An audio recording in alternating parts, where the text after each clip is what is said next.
Ooh. Hello, everyone. Welcome back to SAT Math Question of the Day with Professor Emeritus Seth Chaiken, University of Albany, and his brother Joel Chaiken, where we try to help you approach SAT math questions. If you don't survive the whole video, then feel free to, we make a mention at the end, but feel free to email us at satmathquestionoftheday@gmail.com with your SAT math question, and we will look at it. Okay, so here's our question of the day. It looks like a word problem because they're words. So that's the first intuition. Okay, let's see. In a video game, each player starts with the game with K points and loses 2 points each time a task is not completed. If the player who gains no additional points and fails to complete 100 tasks has a score of 200 points, what is the value of K? So when you first read this, I don't know about you, but totally confused. I have to read this. Definitely have to read this a few times. This is absolutely a word problem.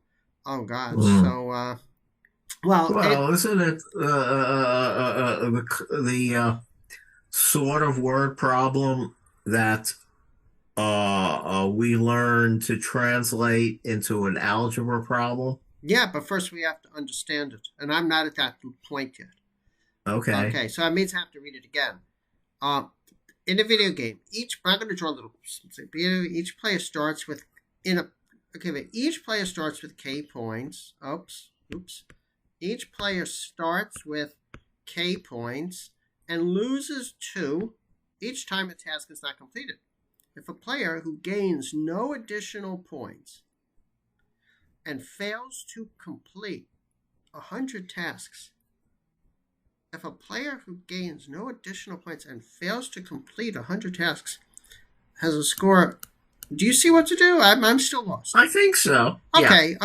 Now I think what's going on. Wait. Let me make one quick comment. This is probably going to happen to you on the SAT. This is question 8 of a calculator region. Your brain may be fried. When I took the SAT, I hit a few problems like this where I just couldn't concentrate. And I bet I could do this problem another time. But I'm lost right now. Okay, Seth. Okay, so I would say 200 is the score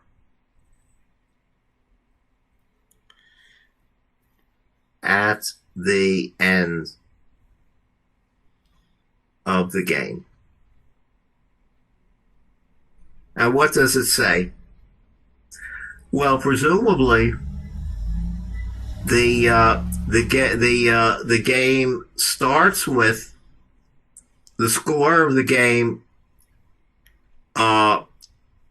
So the starting score is K.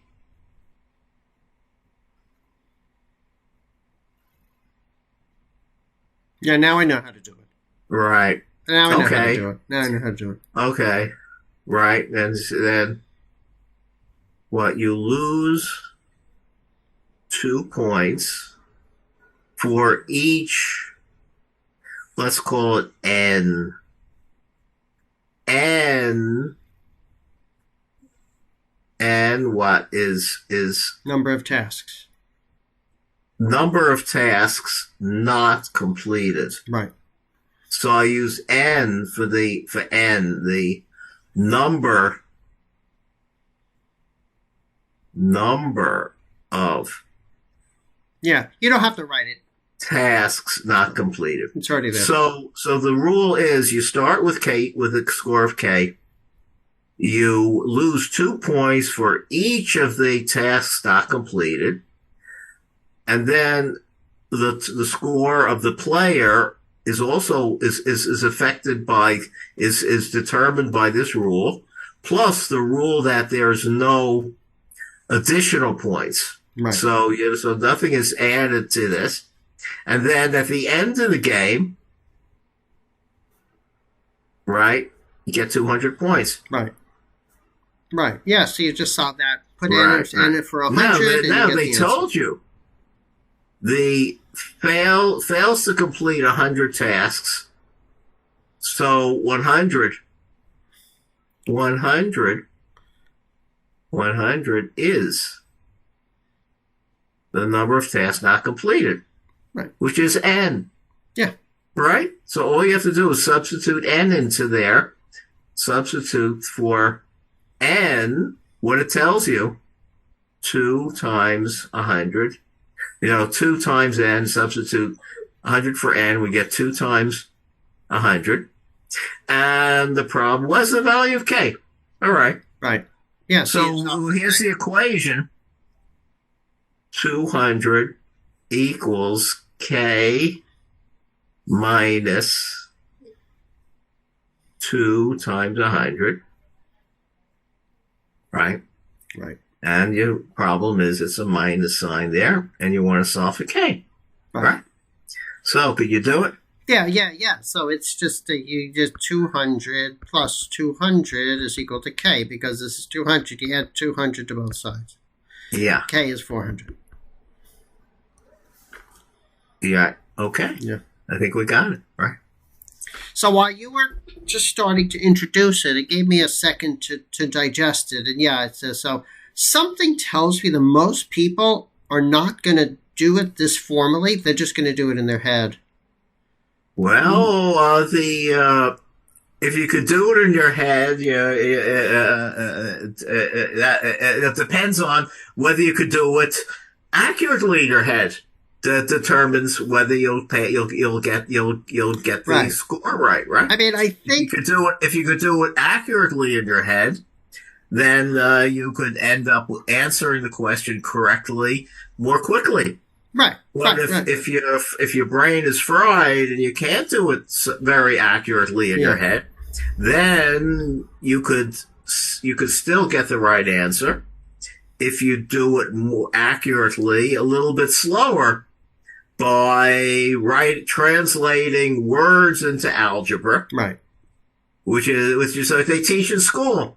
So, but The tool of algebra, the tool of algebra and the skill to apply it, which is translating words into algebra, is a very powerful tool. But I think, let me speak personally. I think for me, the hardest part of this problem, as far as I'm concerned, is understanding what's going on. Once you understand what's going on, it's just common sense. Yeah. It's just It's just common sense. My reaction to this problem was that same thing. It's hard to understand what's going on. Right. And so I chose the strategy to avoid worrying and struggling to understand what's going on by reverting to or doing what the teacher taught, which is translated into algebra. And frankly, I don't have much of a feel for what's going on in terms of words, but the algebra makes algebra makes it very,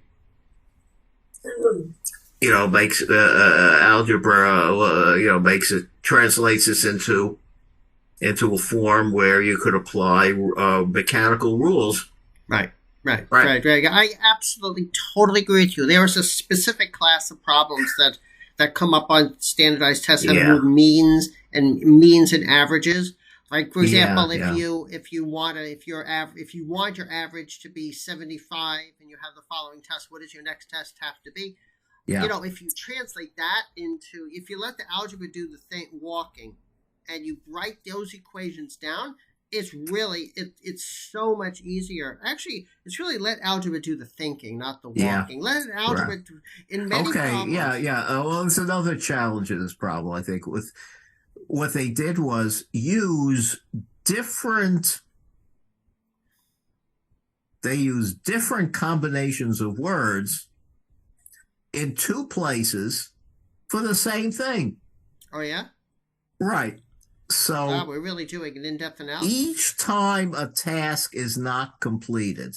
Oh yeah, it's so confusing. Is one phrase. Right. And then they talk about failing to complete 100 tasks. Right. So the 100 is a number of tasks. But what is multiplied by 2 is the number of times a task is not completed. So Yeah. a failure to complete a task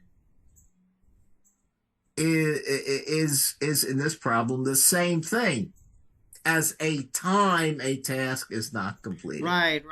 That's what. So you That's have to see, you have to understand, you have to, a common use of language, and indeed English teachers sometimes teach you don't say the same idea using exactly the same words more than once. Sorry, because it They becomes say, boring. do you vary how you say something? Right. Well, that is that maybe makes it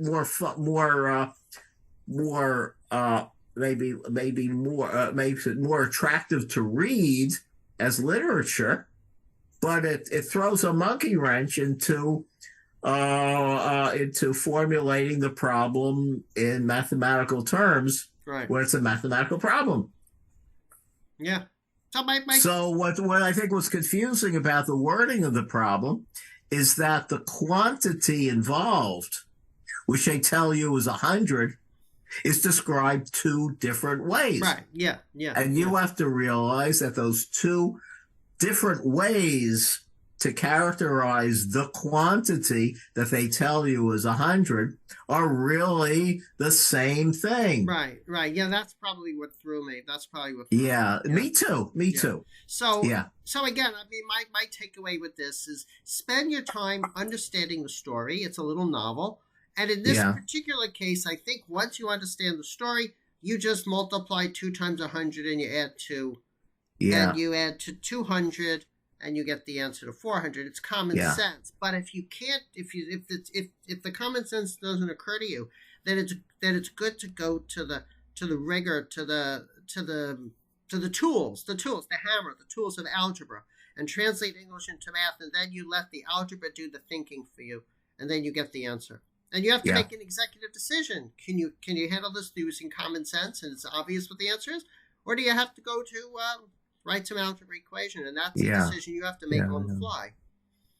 So what came to me after translating it into algebra, is a simple description in words. And simple description. Let me try to talk out the simple description in words. Are you sure that's not overkill?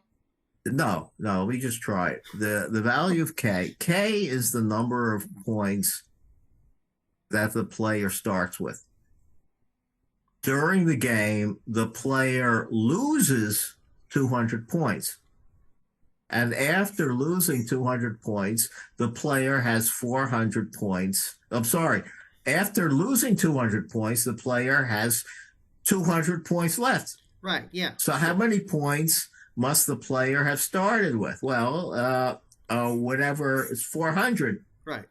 Because 400 is the only number you could start with, such that if you lose 200, you're left with 200. The other possibility is if you wrote this equation, you would see the answer immediately. You may not have to actually. Well, there's a risk. There's a risk to that. There is a risk to that. There is a risk. The risk was what my brain did was after I wrote k minus 2 times 100. You know what I did? No, I did a very stupid thought. This time I'm not going to laugh, I promise. This is a mistake. Don't do this. Okay. I canceled the 200 on both sides, and I thought k was 0. What?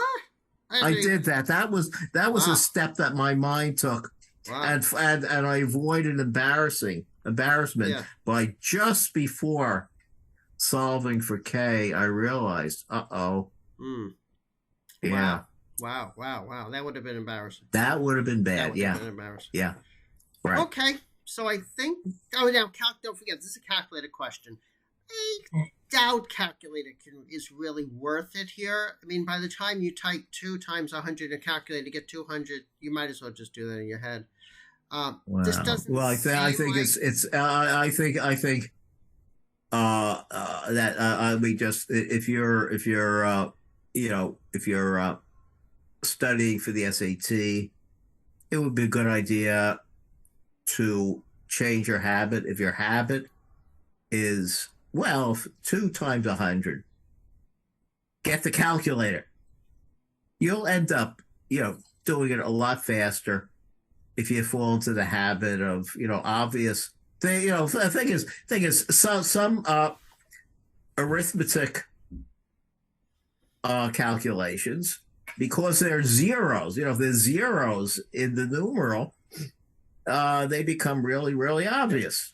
And especially multiplying 1 by something. Yeah. Yeah, I bet there's some kids who struggle with math because they've never learned that any number like 2 multiplied by 1, it's the same number. Right? And they'll put it in a calculator. Yeah. I bet some teachers taught kids. Well, let's see. What is 568 times 1? Well, put it in the calculator. No, now we're going on a tangent. Someone would, I bet some kids are taught to do that. But don't forget, let's go back to practical stuff. Yeah. Everyone's just gone through the no calculator part of the test. The no calculator part of the test was directly above. This could have easily have been in the no calculator part. So just because it's in the calculator part doesn't mean you have to use a calculator, right? You don't have to use a calculator. You can do this problem without a calculator. Of course, we're biased against calculators given our age. So, but I would say probably not a great idea to use a calculator, even if you can. But, if you feel more comfortable using a calculator, go ahead. Okay, so was that it? I think so. Okay, yeah. So all right. Bye, everyone. See you later. Like us, dislike us. Please give us comments. As an after, please send us your questions to SATMathQuestionOfTheDay@gmail.com. But Seth, I have an interesting question for you. Now this is the after party. This is our after party. Last week, a kid in 8th grade came in with this problem. It took me a while to do. And then when I looked at it, it only took me a minute to do. And then when I looked at it again, it only took me like 15 seconds to do. So how about if we feed the Seth a problem? How does that sound? It's not an SAT question. What do you want to do? I want to feed you an 8th grade advanced math. Yeah, sure. Okay, all right. Go for it. This is called feeding the Seth. Don't forget, Seth is a PhD in math. And we're going to feed him a question. Let's see how fast you can do this. Let's see if you can do this. All right, let's see. Okay. Here we go. The 4th root of 98 n. Okay. 4th root of 9. Yeah, the 4th root of 98 times n. Yeah. What is the lowest value of n so that this is an integer? Ooh. Okay, now let's start timing him. So on our video, we're starting at 1822. All right. The smallest value of n, so that's an integer. And show your work, please. Okay. Well, my first step is to factor 98. Okay. So 98 don't forget, this equals 2. It's obviously divisible by 2. Right. Now I have to divide it by 2. So I get 49. Okay. And I know that 49 is 7 squared. Okay. Okay. So I have to multiply this by n to make it the 4th power of an integer. Yeah. Okay. So let's see. This is a 7. So I have 2 7s. So the total must have a 7 to the 4th. Okay. So n has to include a factor of 7 squared. Okay. And then I have a 2. So I must also have see, I factored 98. All right. As I also need to have the whole thing 98n should equal 2 to the 4th. Okay. Well, I have a 2 already. So I put in another three twos, Right. and so let's check it. Let's check it. 2 times 2 to the cubed. 2 cubed is 2 to the fourth. And 7 to the 2 times 7 to the 2 is 7 to the fourth. Good. So the answer is n. Should I multiply it No, out? it's okay. No, it's okay. Yeah. Yeah, Yeah. multiply it out, which is 49 times 8, times 8. Yeah. which is kind of hard to multiply out. I don't know. Should I multiply it out Actually, or use a? it's really not that hard because you could do 8. You could do this trick. Oh yeah, You could do yeah, 8 yeah. times That's so 50 49 minus is 1. 50 minus 1 Right. times 8, which is 5 times 8 is 400 minus 8, right? Right. Which is 392. Wow. This is why you have the PhD in math. Wow. Pretty good. Pretty good. Yeah. Pretty good. Pretty good. Pretty good. Yeah. That's what we learn in math. Good math class. That was pretty good. Yeah. I mean, eventually I got it. I got a little intimidated because the entire test was just doing calculations, and all of a sudden the teacher threw in a question where you had to think. Well, in PhD talk, this problem is in the is in the topic of the unique prime factorization property of natural numbers. Right. Okay. Yeah. Wow. Yeah. Very good. Very good. Very yeah. Good. And the fact is that was it that you could break that primes, powers, and primes, right? That the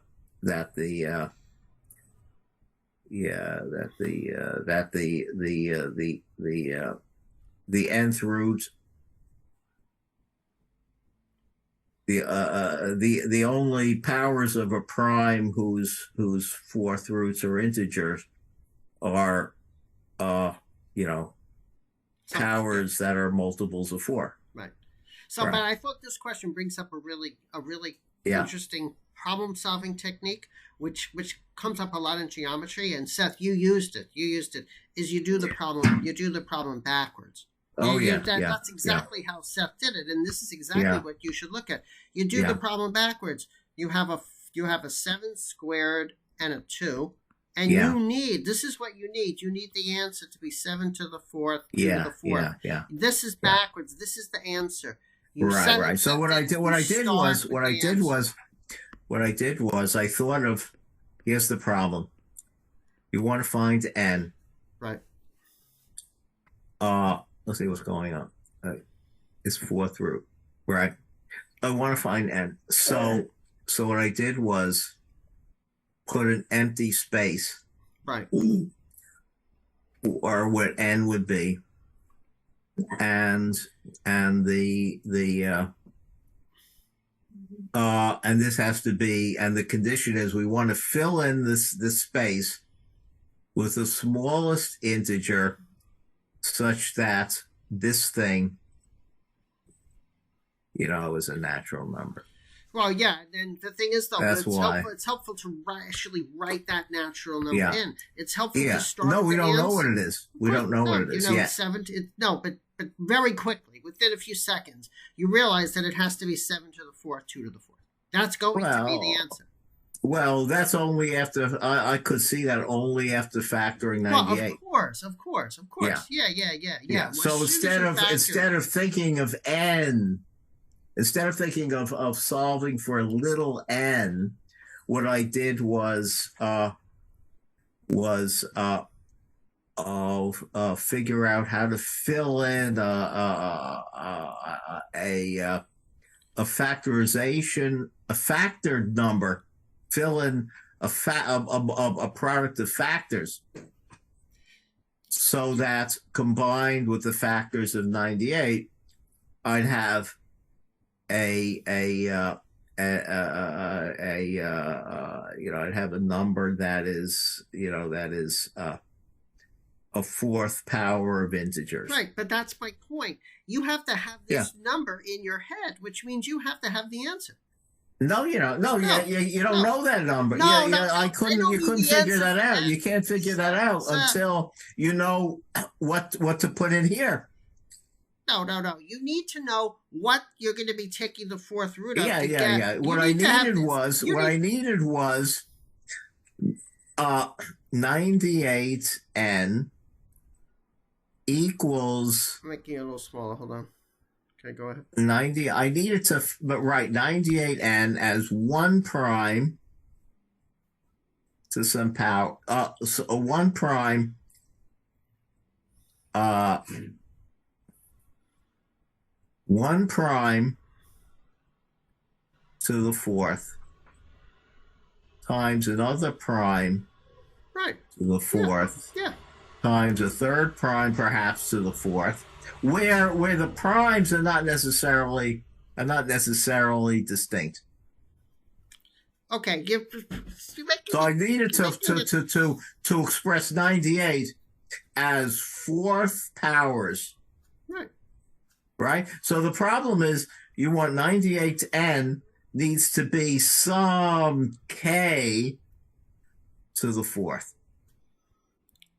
And I needed to find k. You're making it. So I found k. I know that every integer is a unique product, discounting order you write them, unique product of primes. Right. So k here, k, I wanted to find k as a product of primes, p1, p2, so forth, where they might have been repeated. I don't know.